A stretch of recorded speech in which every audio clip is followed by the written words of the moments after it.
지난 11월 12일 공개된 넷플릭스 오리지널 영화 레드 노티스에 대해 제가 가장 흥미로웠던 사실은 역대 최대 제작비가 들어간 넷플릭스 영화라는 점입니다. 2억 달러가 들었다고 하니 한화로는 약 2,360억 정도가 들어간 것이겠죠. 그런 이유로 저도 시원한 액션 블록버스터 한 편이 나오겠구나 싶어서 얼마 전부터 기대했던 작품이었는데요. 솔직히 영화를 보고 나서 거대 자본이 투자가 된 영화가 맞는가 싶더라고요. 이에 대한 이야기를 경유하여 본론에 들어가기 전에 레드 노티스에 대해 비판 몇 가지를 먼저 말씀드리겠습니다. 아마도 이런 블록버스터 영화에서 자본 투입이 많이 되는 부분은 어마어마한 CG와 시각효과 혹은 대단히 힘을 준 로케이션일 겁니다. 물론 레드 노티스는 두 측면 모두 아쉬움이 남는 영화였지만 저는 특히 로케 측면에서 더욱 실망감이 짙었습니다. 로마, 런던, 아르헨티나, 이집트 등등 영화 속 인물들이 꽤 많은 도시와 국가를 돌아다닌 것으로 묘사되는데요. 영화에는 각 도시들의 특징들이 잘 드러나지 않죠. 실제로 간 것인지 세트 구성을 한 것인지도 판단이 되지 않습니다. 특히 클레오파트라의 세 번째 황금알을 찾게 되는 아르헨티나에서 폭포를 따라 떨어진 3명의 도둑들이 살아남아 다시 만나는 장면, 하틀리와 비숍의 진실이 밝혀지기도 하는 장소이기도 하죠. 남미의 정글처럼 보이는 이곳이 개인적으로는 워터파크 같은 곳에서 볼 수 있을 법한 미장센으로 느껴지기도 했습니다. 상대적으로 CG나 시각효과가 많이 필요한 액션 장면들도 양적 측면에서 부족하다는 생각이 들었습니다. 물론 영화 초반 로마에서 부스가 첫 번째 알을 훔치는 시퀀스는 굉장했습니다. 성룡의 액션 영화들이나 톰 크루즈의 미션 임파서블 시리즈를 보는 것처럼 숨쉴 틈 없이 액션이 쏟아지더라고요. 근데 거기까지였죠. 그 이후에는 개인적으로 처음 정도의 시원한 액션을 발견하지는 못했습니다. 그러니까 레드 노티스는 마치 근작인 다니엘 크레이그의 마지막 007 시리즈인 007 노 타임 투 다이에서처럼 용두사미의 영화라는 생각이 많이 들더라고요. 다음은 영화의 캐릭터에 대한 비판의 지점을 말씀드리겠습니다. 개인적으로 가장 아쉬웠던 캐릭터는 라이언 레이놀즈가 연기한 부스였습니다. 물론 그는 영화에서 거의 유일하게 고퀄의 유머와 리듬을 만들어내는 캐릭터라고 생각하고 상당히 매력적인 인물이기도 합니다. 다만 저는 부스가 데드풀 캐릭터를 그대로 가지고 온 것은 아닌가라는 생각이 드는 거예요. 구강 액션의 구사력, 항시 업텐션이 면면들 등등 새로 창조된 캐릭터가 아니라 데드풀을 컨시컨부이한 것 같다는 인상이 짙었습니다. 또한 레드 노티스는 반전이 있죠. 언급드린 비숍과 하틀리의 관계가 그것입니다. 물론 개인적으로 그것이 공개되면서 그동안의 하틀리의 행보에 대해 의아했던 부분들이 해소되기는 했습니다. 예를 들면 단지 누명을 벗으려는 사람이 저렇게까지 범죄에 협조를 한단 말인가 라는 의문이 들었었는데 그 점이 해결되었죠. 하지만 저는 이런 류의 반전들을 보고 나면 늘 이런 생각이 듭니다. 한 명을 속이려고 이렇게까지 거대한 일을 벌여야 할까? 그러니까 부스의 입을 열게 하려고 이렇게까지? 라는 생각이 드는 거죠. 말하자면 저는 레드 노티스가 전반적으로 그렇게 좋은 영화라고 생각하지는 않습니다. 그럼에도 불구하고 영화 속에 눈에 띄는 요소들이 있어서 본격적으로 그에 대한 말씀을 드리겠습니다. 저에게 레드 노티스는 참 이상한 영화로 보이기도 하는 것이 반나치의 영화처럼 보이면서 동시에 은근히 나치즘의 영화로 보이기도 하는 거예요. 그에 대한 설명을 하기 위해서는 다음과 같은 화자를 경유해야 할 것 같습니다. 인물들의 아버지에 대한 이야기가 중요한 이유, 빨간색이 상징하는 것, 에드 시런이 카메오로 출연한 이유와 하틀리의 이름에 대한 음모론까지 레드 노티스 끝장 리뷰 지금 시작합니다.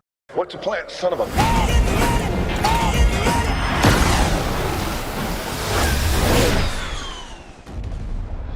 See? Easy peasy.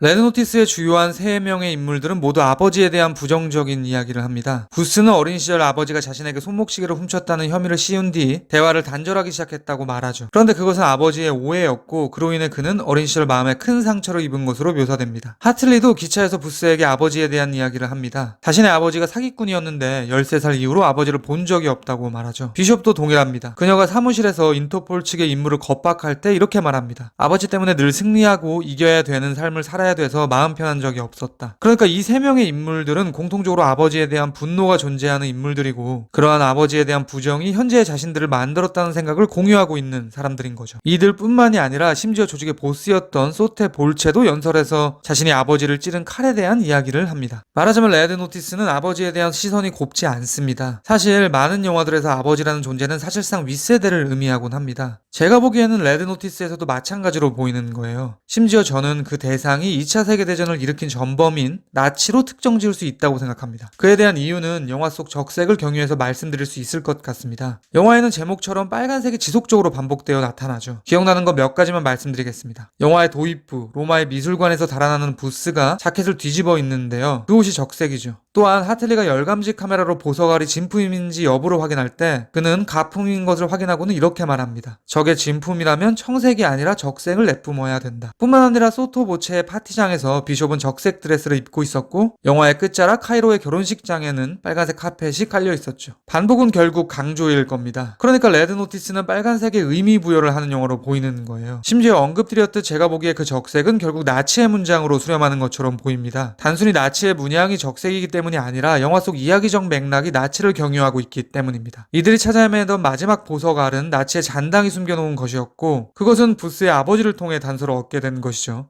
그러니까 영화에서 적색, 나치, 아버지는 엮인다고 볼 수 있을 겁니다. 즉 새 인물들이 아버지에 대해 부정적 인식을 갖고 있다는 설정은 결국 영화가 나치에 대한 비판적 의식을 하고 있다고 확장시킬 수 있는 거예요. 특히 영화의 끝자락에서 비숍과 히틀리는 닷색에 신고를 함으로써 돈은 챙기되 나치 잔당의 물품은 국가에게 반납하는 마무리에 조력을 합니다. 이러한 결론만 본다면 자신들이 부정하는 아버지 세대, 즉 나치에 대해 취할 것만 취하고 봉합해버리는 것처럼 보이기도 하는 거죠. 그럼에도 불구하고 저는 레드 노티스에 대한 저의 이러한 결론에 대해 다소 이물감이 들기도 하는데요. 그에 대한 이야기는 챕터 2에서 이어나가도록 하겠습니다. How's it going with your partner in crime? 5-second rule. This is a marriage of convenience.